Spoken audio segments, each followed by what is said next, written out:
नमस्कार, मैं हूं अंकित कुमार सिंह और आप देख रहे हैं पोल टॉक यूपी। हम इस समय मौजूद है काशी हिंदू विश्वविद्यालय में और यहां के विद्यार्थियों के साथ, और इनसे हम समझेंगे मुलायम सिंह यादव आज के परिवेश में उनके नज़र में क्या हैं, कैसे देखते हैं। मुलायम सिंह यादव की ऐसी कौन सी कार्य था जिन्हें जो सबसे ज़्यादा आपको प्रभावित किया? उनके अनेक कार्य हैं। पहले तो मैं ये बताना चाहूँगा, शोक जता रहा हूँ, उन्हें श्रद्धांजलि दे रहा हूँ नेताजी को। नेताजी के ही नाम से चर्चित थे और उन्हें जो है धरती पुत्र भी कहा जाता था। और वो साधारण व्यक्तित्व के नहीं थे।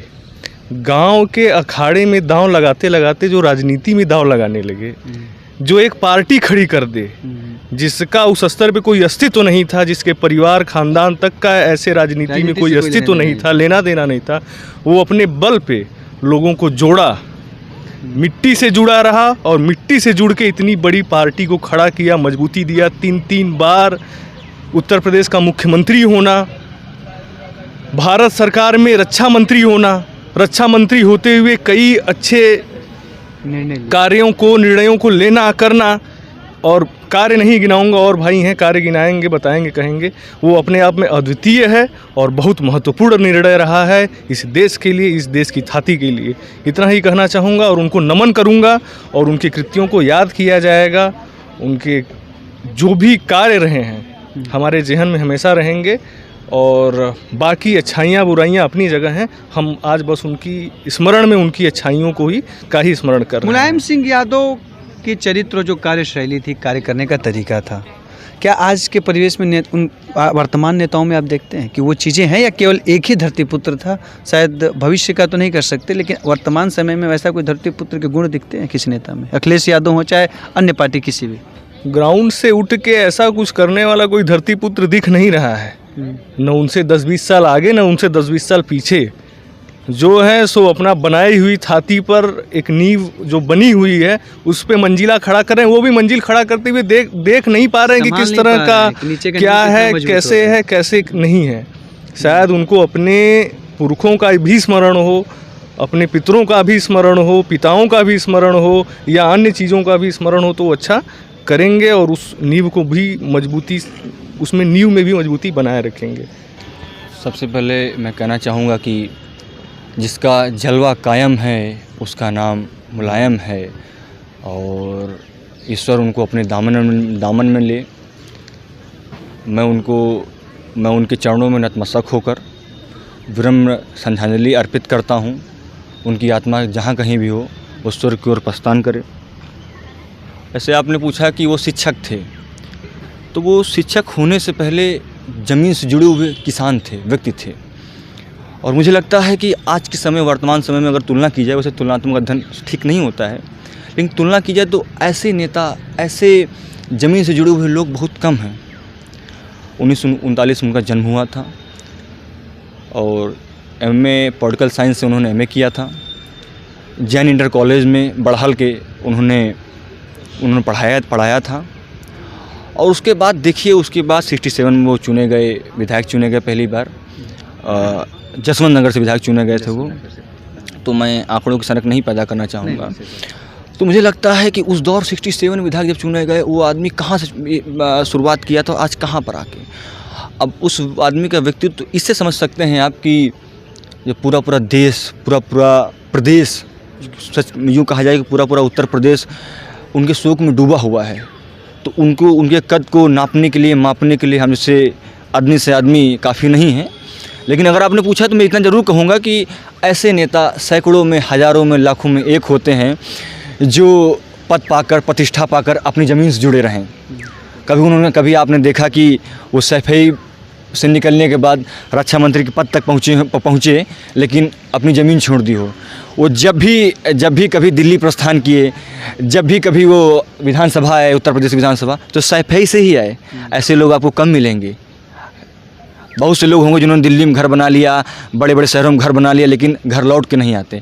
अब दूर की बात छोड़िए, एक छोटा सा आदमी अगर कहते हैं कि विधायक चुना जाता है या फिर मंत्री बनता है, वो तुरंत सब कुछ छोड़ छाड़ के क्या कहते हैं कि मंत्री आवास में रहने लगता है। लेकिन उनको देखिए, उनके व्यक्तित्व को, मंत्री आवास छोड़ के अपने घर के लोगों से जुड़े हुए हैं। उनका व्यक्तित्व इतना मीठा था कि अपने गाँव में पहुँचते थे तो लोग व्यक्तिगत नामों से बच्चों को बुलाते थे ऐसे नेता कहाँ मिलेंगे? अरे नेता होने के बाद आदमी फिर पीछे क्यों ढूंढता है? 4 पहिया गाड़ी का सवारी चमकवाए निकल गए। लेकिन देखिए आप अपने जैसे मंडेला जी के बारे में कहा जाता है कि जब राष्ट्रपति भवन पहुँचे वो, तो जो भी उनकी मिलने वाले आते थे वो व्यक्तिगत नामों से उनको बुलाते थे। तो वही गुण नेताजी के पास हैं कि देखिए कि मतलब अपने गांव पहुंच रहे हैं और एक अदना सा बच्चा भी उनके पास चला जा रहा है, कोई सिक्योरिटी नहीं, कोई सुरक्षा नहीं। तो अब उनके कार्यों को छोड़िए, उनके व्यक्तित्व को देखिए। कभी सुकरात ने कहा था कि आपकी सुंदरता जो है कि आपके परिचय पत्र पर डिपेंड नहीं करती है, आपकी सुंदरता आपके व्यक्तित्व पर डिपेंड करती है। तो देखिए आप कि एक छोटा सा आदमी भी फरियाद लेके जा रहा है तो काम हो रहा है। और उन्होंने अगर कोई सबसे अच्छा काम किया उत्तर प्रदेश में तो वितरण प्रणाली का काम किया है। ग्रामीण स्तर पर किसानों को या खेती को कैसे मजबूत किया उस पर काम किया है। बाकी तो रक्षा मंत्री रहा, उतना वर्णन नहीं मालूम उनका, लेकिन सबसे अच्छा काम उन्होंने खेती पे किया है, किसानों पे हम।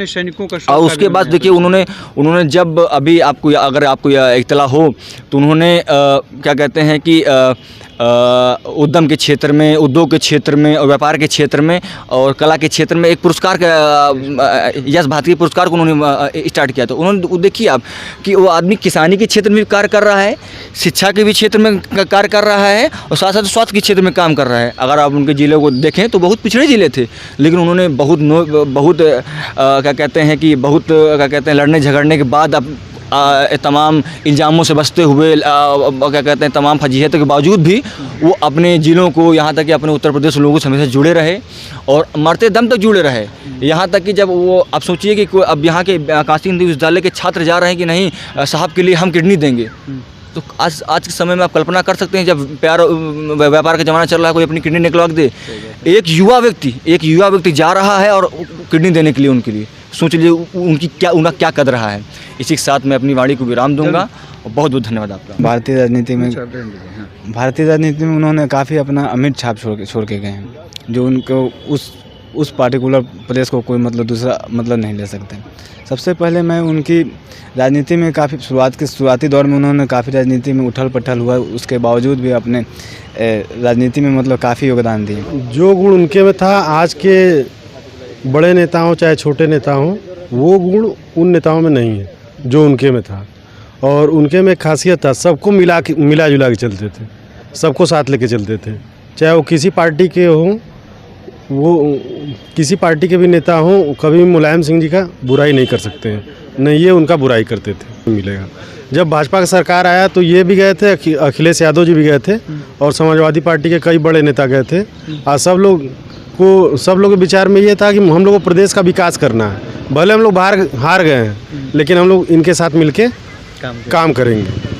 और शपथ ग्रहण में माननीय मुलायम सिंह जी मंच पर थे, अखिलेश यादव जी भी मंच पर थे और कई बड़े समाजवादी पार्टी के मुलायम सिंह यादव संसद में हो या कहीं पे भी हो, खुद समाज कोई खुला मंच हो, वहाँ पे जो पार्टी जीतता था या जो कार्य अच्छा करता था उसको बोल देते थे। अखिलेश यादव को कई बार फटकार लगाते हुए नजर आए, चाहे नरेंद्र मोदी को चीज़ों को लेके आए। क्या देखते हैं वो चीज़ें नेताओं में आज वो गुण है जो आज के जो छोटे से भी विधायक हो जा रहे हैं, तो क्या देखते हैं कि जो चीज़ें होती अच्छे कार्यों का प्रोत्साहन करना, वो चीज़ें आज देखते हैं कि नेताओं में है? आज के नेताओं में वो बात नहीं है। कुछ हमारे विद्यार्थियों ने बताया भी कि कई अखिलेश यादव हों या नरेंद्र मोदी हों, उनके गुण जो है उनमें दिखते हैं, लेकिन मुलायम सिंह यादव आज हम लोग के बीच नहीं है, लेकिन उनकी यादें और उनके किए गए कार्य कई सदियों तक, कई दशकों तक याद किए जाएंगे। पोल टॉक यूपी से बस इतना ही। मैं अंकित कुमार सिंह, नमस्कार।